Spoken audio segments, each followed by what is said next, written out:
Tujuan pelatihan menurut Noe dan kawan-kawan tahun 2015 meningkatkan pengetahuan karyawan tentang budaya perusahaan dan siapa saja para pesaing atau kompetitor.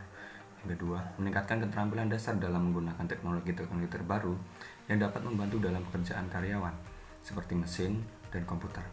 Yang ketiga, meningkatkan kemampuan karyawan dalam bekerja secara tim dengan meningkatkan kualitas produk dan layanan. Jadi, tidak hanya pada peningkatan individu saja, tapi juga tim atau kelompok.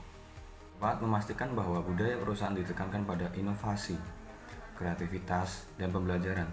Pelatihan yang diberikan kepada karyawan tentunya memiliki karakteristik yang khas dari setiap perusahaan. Ciri tersebut menjadi penting untuk dipahami oleh karyawan agar memiliki motivasi untuk membangun budaya kerja yang mengedepankan teknologi yang berlangsung cepat. Yang kelima, bagi karyawan dengan menyediakan cara baru bagi karyawan untuk dapat terus memberikan kontribusi bagi perusahaan ketika pekerja karyawan berubah. Kepentingan karyawan berubah atau keterampilan yang karyawan miliki telah termakan oleh zaman. Dinamika kerja sering berubah-ubah, sehingga pelatihan dapat menjadi besaran bagi karyawan untuk beradaptasi terhadap kondisi ketidakpastian maupun perubahan teknologi yang berlangsung cepat. Alasan pelatihan perlu dilakukan. Terdapat 4 alasan mengapa perlu dilakukan. Yang pertama, sosialisasi bagi karyawan. Yang kedua, hadirnya teknologi baru. Yang ketiga, perubahan kualitas produk menjadi kualitas pelayanan. Yang keempat, organisasi dan pasar bebas. Sosialisasi bagi karyawan.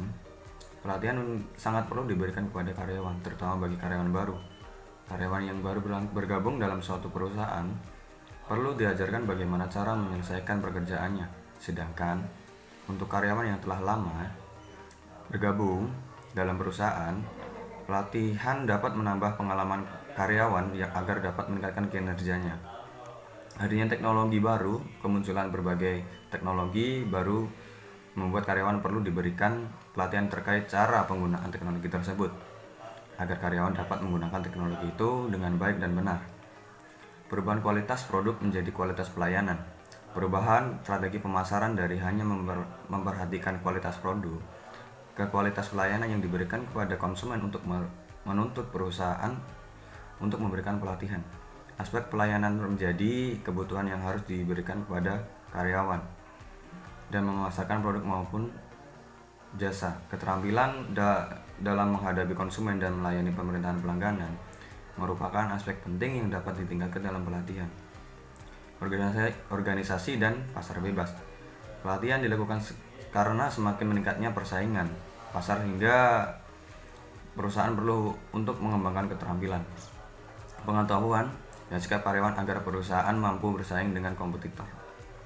Pentingnya melakukan pelatihan dan pengembangan menurut Sina dan Sinha tahun 2019. Yang pertama adalah pemanfaatan sumber daya secara optimal. Yang kedua, pengembangan sumber daya. Yang keempat, pengembangan keterampilan karyawan. Yang keempat, produktivitas dan kerjasama. Pemanfaatan sumber daya secara optimal. Pelatihan dan pengembangan membantu dalam mengoptimalkan pemanfaat sumber daya manusia yang akan membantu karyawan untuk mencapai tujuan organisasi dan tujuan masing-masing. Yang kedua, pengembangan sumber daya. Pelatihan dan pengembangan akan membantu dalam mengembangkan keterampilan teknis dan perilaku. Pelatihan dan pengembangan juga membantu karyawan dalam mencapai pertumbuhan pribadi. Yang ketiga, pengembangan dan keterampilan karyawan. Pelatihan dan pengembangan membantu karyawan dalam meningkatkan pengetahuan, pekerjaan, dan keterampilan karyawan pada setiap tingkat. Hal ini akan memperluas pengetahuan pada karyawan. Yang keempat adalah produktivitas. Pengembangan membantu dalam meningkatkan produktivitas karyawan yang akan membantu perusahaan untuk mencapai tujuan jangka panjang. Yang kelima adalah kerjasama.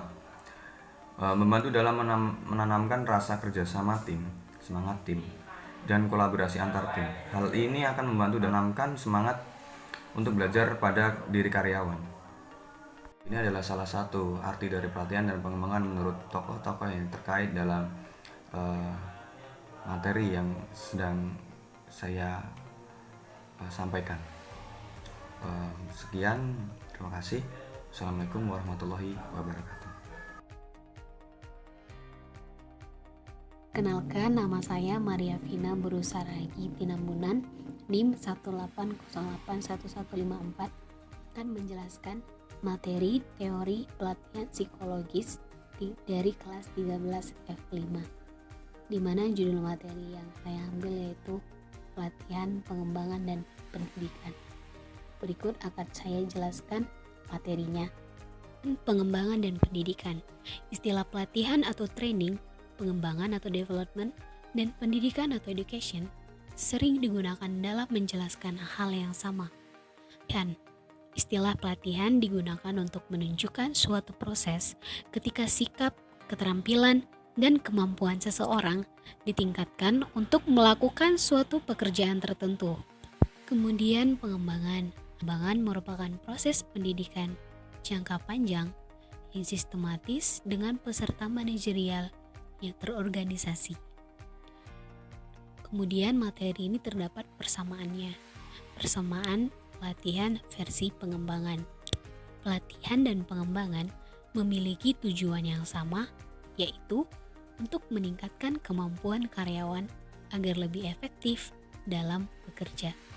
Ada juga perbedaan tujuan khusus pelatihan versi pengembangan.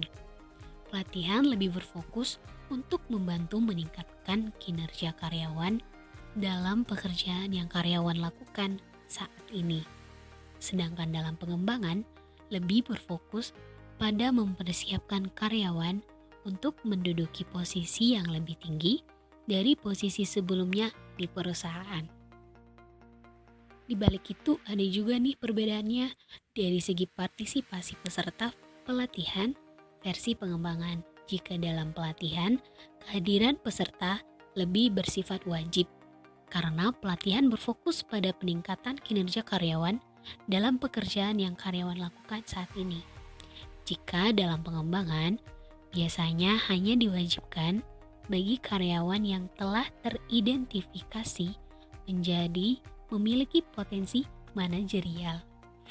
Pendidikan merupakan proses dalam meningkatkan pengetahuan umum dan pemahaman para karyawan.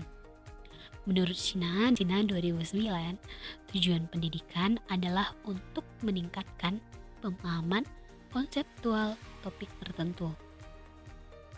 Pendidikan diberikan melalui sekolah atau perguruan tinggi yang program umumnya bertujuan untuk meningkatkan bakat individu.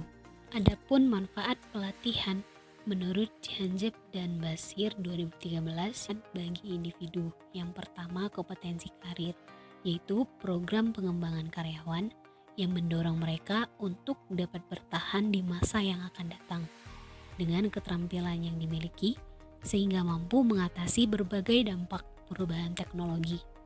Yang kedua itu kepuasan kerja karyawan.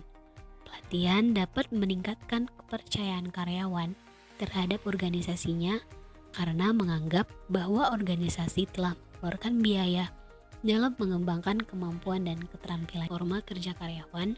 Penelitian yang dilakukan oleh Arthur dalam Janjip dan Basir 2013 dengan melibatkan 1.153 sampel menemukan hasil bahwa pemberian pelatihan berpengaruh positif terhadap performa karyawan.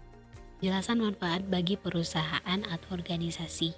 Yang pertama, pertumbuhan pasar investasi terhadap pengembangan kualitas karyawan merupakan salah satu metode yang tepat, baik bagi karyawan maupun organisasi sendiri. Pelatihan tidak hanya meningkatkan keuntungan organisasi, tetapi juga menimbulkan persaingan pasar. Yang kedua, kinerja organisasi Bartel. Dalam Janjip dan Basir 2013 mengemukakan bahwa pelatihan dan pengembangan mampu meningkatkan efektivitas individu dan organisasi itu sendiri. Ketiga, employee retention, kemauan karyawan untuk bertahan pada organisasi. Salah satu cara meningkatkan loyalitas karyawan selain dengan gaji dan reward adalah memberikan kesempatan mereka untuk mengembangkan karirnya dan pendapat. Baik, hanya itu yang bisa saya sampaikan dan yang saya jelaskan. Semoga bermanfaat.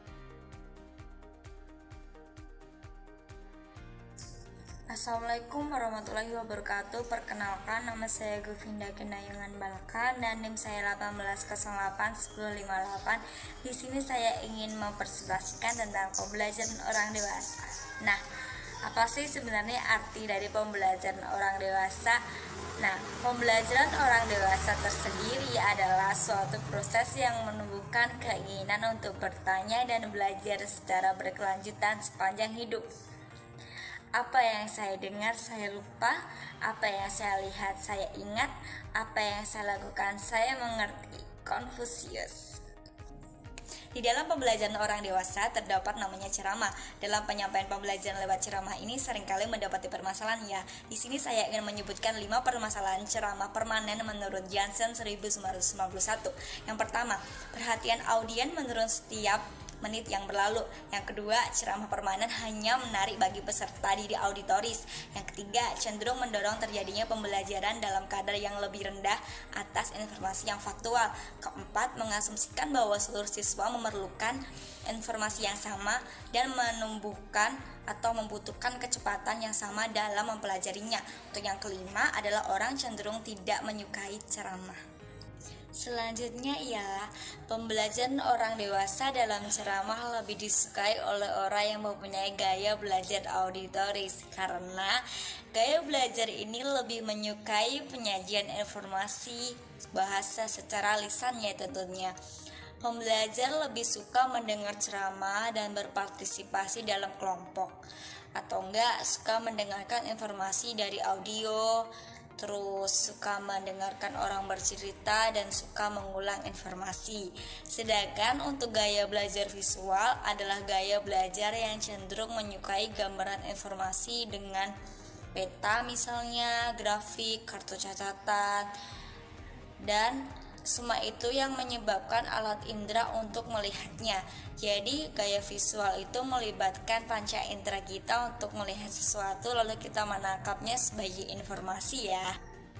Nah, apabila pembelajaran mengandung 2 dimensi sekaligus yaitu auditoris dan visual, pesannya akan diperkuat oleh kedua sistem ya.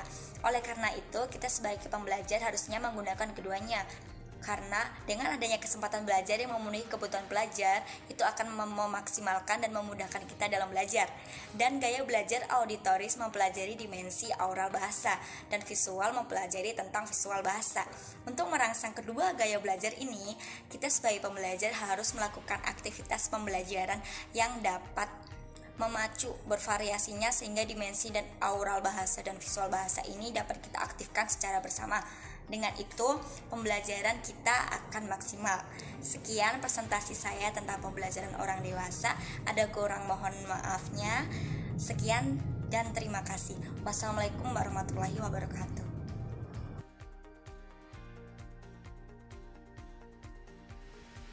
Jadi saya akan menjelaskan tentang definisi dari experiential learning menurut David Koch tahun 2014. Jadi secara harfiah, experiential learning ini berarti belajar dari aktivitas, mengalami dan merefleksikan apa yang telah dipelajari.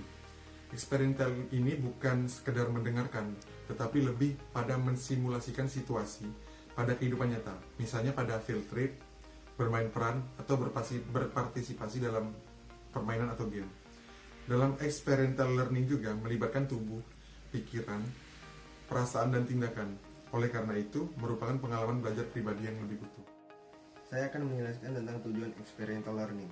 Yang pertama adalah mengubah struktur kognitif pembelajaran. Yang kedua, mengubah sikap pembelajaran. Yang ketiga adalah memperluas keterampilan-keterampilan pembelajaran yang sudah ada. Ketiga elemen ini adalah saling berhubungan. Jika ada salah satu elemen yang tidak ada, maka kedua elemen yang lainnya tidak akan efektif. Yang selanjutnya adalah tahapan dari experiential learning. Yang pertama adalah pengalaman konkret. Nah, dalam pengalaman yang awal ini, pembelajar diberikan stimulus untuk melakukan suatu aktivitas. Mereka dapat melakukan aktivitas ini dapat di luar kelas ataupun di dalam kelas. Dan yang tahapan kedua adalah observasi efektif. Pada tahap ini, pembelajar mengamati pengalaman dari aktivitas yang dilakukan dengan menggunakan panca indera, bisa itu mata ataupun dengan menggunakan alat peraga. Selanjutnya, pembelajar ini merefleksikan pengalamannya dan kemudian refleksi ini akan ditarik pelajaran. Yang selanjutnya adalah konseptualisasi abstrak.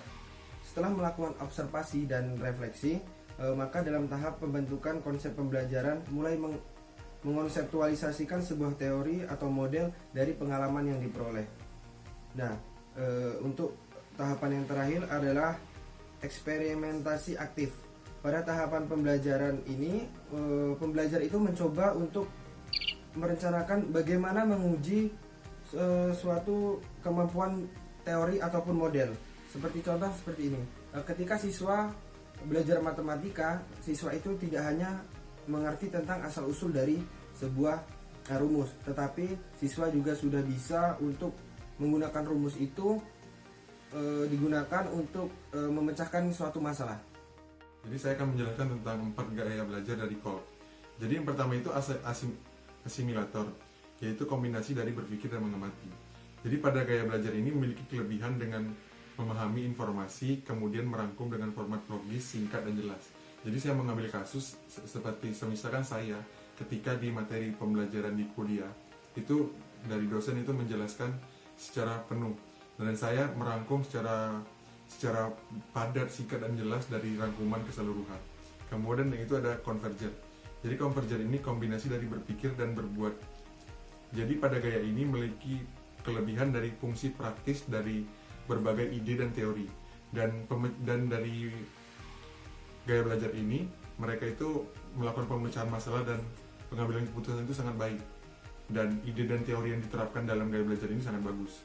Yang ketiga yaitu akomodator. Jadi akomodator ini kombinasi dari perasaan dan tindakan. Jadi pada gaya belajar ini memiliki kelebihan kemampuan belajar yang baik dari hasil dari pengalamannya sendiri. Dan dari akomodator sendiri, itu dia suka membuat rencana dan melibatkan dirinya sendiri ke dalam rencana tersebut. Dan menurut saya pribadi, saya lebih ke gaya belajar akomodator karena sesuai dengan pengertian yang saya sebutkan tadi. Dan yang terakhir yaitu diverger. Jadi diverger ini kayak kombinasi dari perasaan dan pengamatan. Jadi pada gaya ini unggul dari banyak sudut pandang dan dari sudut pandang yang berbeda. Jadi mereka itu melihat perspektif dari berbagai sudut pandang, dan tetapi pendekatannya itu lebih mengamati, bukan dari bertindak.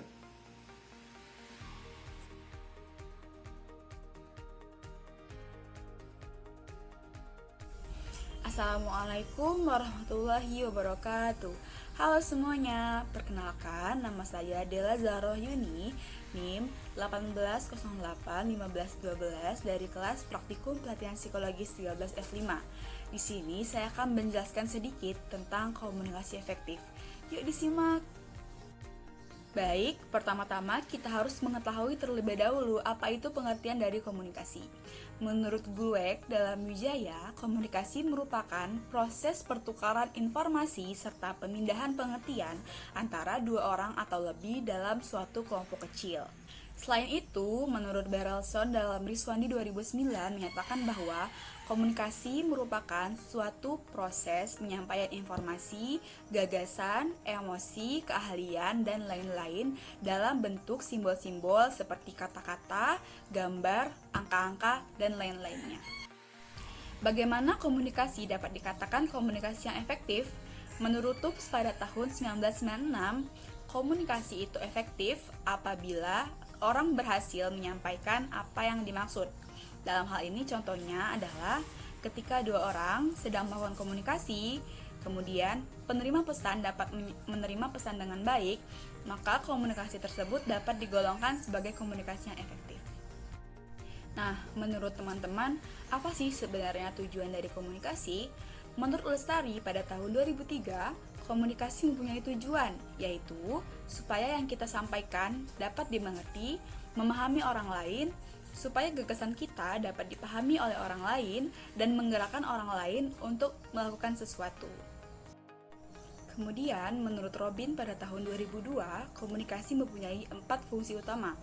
Pertama, fungsi kendali, kedua, fungsi motivasi, ketiga, fungsi pernyataan emosi, dan keempat adalah fungsi informasi. Sama seperti hal-hal lainnya, komunikasi tentu juga memiliki hambatan. Menurut Robin pada tahun 2002, terdapat 6 hambatan dalam komunikasi efektif.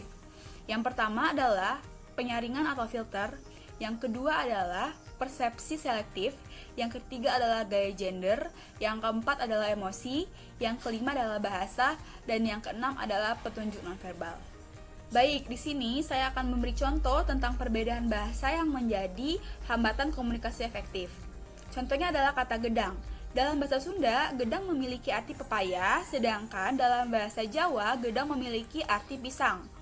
Nah, solusi dari perbedaan bahasa ini adalah ketika komunikator dan penerima pesan sedang melakukan komunikasi, mereka dapat menjalankan komunikasi menggunakan bahasa Indonesia yang baik dan benar, sehingga tidak terjadi miskomunikasi antara penerima pesan dan komunikator yang menyampaikan pesan.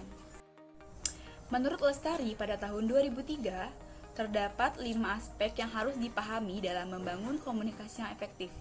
Yang pertama adalah kejelasan, yang kedua adalah ketepatan, yang ketiga adalah konteks, yang keempat adalah alur, dan yang kelima adalah budaya.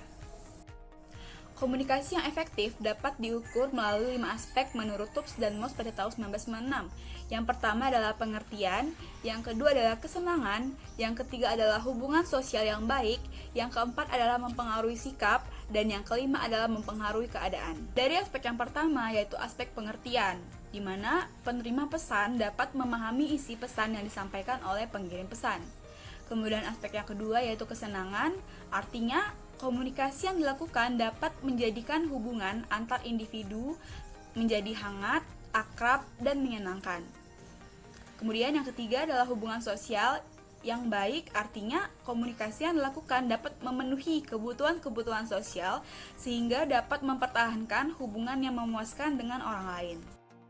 Aspek selanjutnya adalah aspek mempengaruhi sikap, artinya dalam komunikasi yang terjadi, pesan yang disampaikan memiliki pengaruh persuasif yang dapat mempengaruhi pendapat dan sikap penerima pesan. Yang terakhir adalah aspek mempengaruhi tindakan.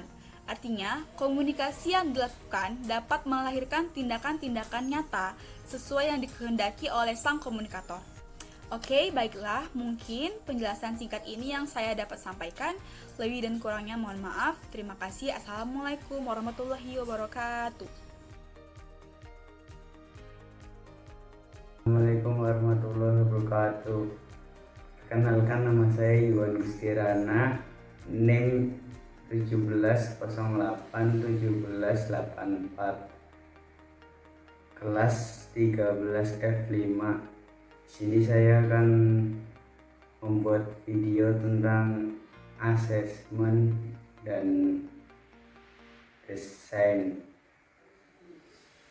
matkul pelatihan psikologis. Dan membuat proses dalam merancang program pelatihan memiliki pengertian yang merupakan pendekatan yang sistematis dalam mengembangkan sebuah pelatihan. Menurut Sinha 2009 mengemukakan bahwa terdapat beberapa unsur dalam merancang program pelatihan, diantaranya sebagai berikut. Yang pertama, tujuan pelatihan akan memberi informasi kepada peserta tentang apa yang diharapkan di akhir program pelatihan. Yang kedua, trainer berkaitan dengan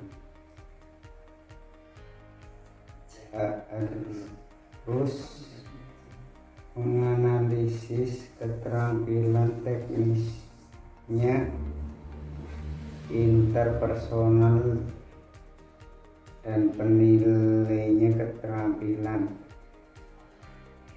Yang ketiga, peserta pelatihan, yaitu profil peserta seperti usia, pengalaman, kebutuhan, dan harapan peserta. Yang keempat, suasana pelatihan. Suasana Suasana pelatihan yang baik terdiri atas perasaan, nada, dan persepsi positif tentang program pelatihan. Yang kelima adalah metode belajar peserta. Cara belajar peserta, usia, pengalaman, dan latar belakang pendidikan peserta. Yang kedua tuh asesmen kebutuhan, asesmen analisis kebutuhan pentingnya dilakukan untuk menentukan materi dan siap kerja karyawan yang akan diikutkan dalam sebuah pelatihan Vektor 2012.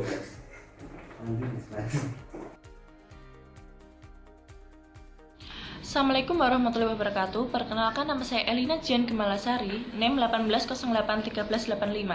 Pada kesempatan kali ini saya akan membawakan materi mengenai public speaking. Pada dasarnya public speaking adalah suatu kemampuan yang dimiliki manusia dalam menyampaikan suatu materi atau presentasi yang berupa pidato. Dalam pidato atau presentasi tersebut biasanya menggunakan PPT, PowerPoint atau Word untuk menyampaikan materi kepada audiens. Kemudian unsur-unsur public speaking itu ada 3, yaitu pembicara, pesan, dan audien. Pembicara adalah kita yang sebagai orang yang membawakan suatu materi yang ingin kita sampaikan pada orang lain atau audien, itu adalah namanya pembicara. Pembicara ini nantinya akan menyampaikan materi-materi mengenai suatu materi di depan panggung biasanya, kemudian diberikan kepada audien yang ada di depannya secara langsung. Kemudian adalah pesan. Pesan ini adalah setiap melakukan public speaking pasti kan melakukan suatu event seperti mungkin seminar atau mungkin kayak mungkin presentasi di kelas. Itu pasti kan mempunyai pesan tersendiri mengapa mengadakan suatu kegiatan tersebut. Jadi setiap pembicara pastinya akan membawakan suatu materi, dan di dalam suatu materi tersebut pasti akan ada pesan yang ingin disampaikan pada audiens atau informasi yang ingin disampaikan pada audiens.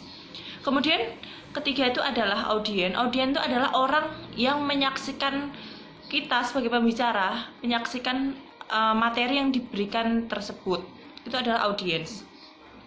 Kemudian faktor-faktor public speaking itu ada 3, proses belajar dan berlatih, kedua lingkungan yang kondusif, yang ketiga bakat. Yang pertama adalah proses belajar dan berlatih. Setiap orang itu pasti perlu berlatih untuk bisa mempunyai public speaking yang baik. Tidak mungkin orang bisa melakukan public speaking yang baik itu tanpa melakukan latihan setiap harinya.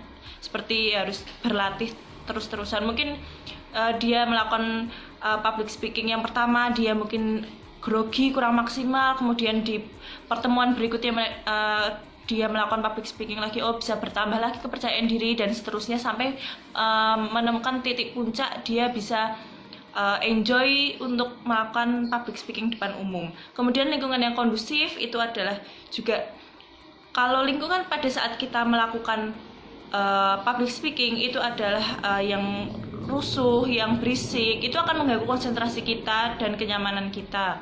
Kemudian yang ketiga adalah bakat. Ada juga orang yang jarang berlatih, tapi dia sekalinya melakukan pembicara di depan umum, dia bisa langsung lancar. Itu karena dia mempunyai bakat untuk melakukan public speaking. Karena tidak semua orang bisa mempunyai bakat untuk public speaking di depan umum. Walaupun dia memiliki public speaking di depan umum, harus banyak berlatih agar meningkatkan kepercayaan dirinya.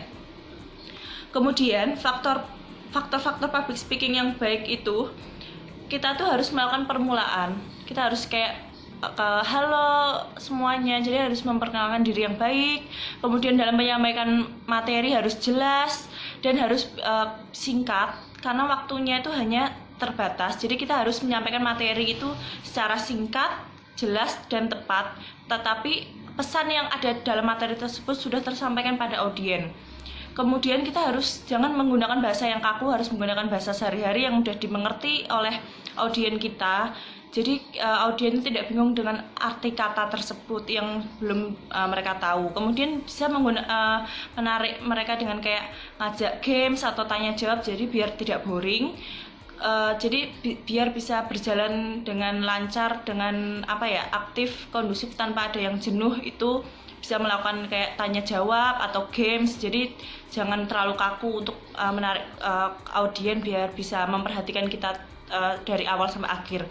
Yang terakhir adalah penutup. Itu sangat penting. Jadi penutup itu juga kita harus kayak terima kasih telah datang untuk mendengarkan materi saya tersebut. Jadi audien bisa merasa dihargai. Jadi menurut saya sekian dari saya materi yang saya sampaikan mengenai public speaking. Terima kasih.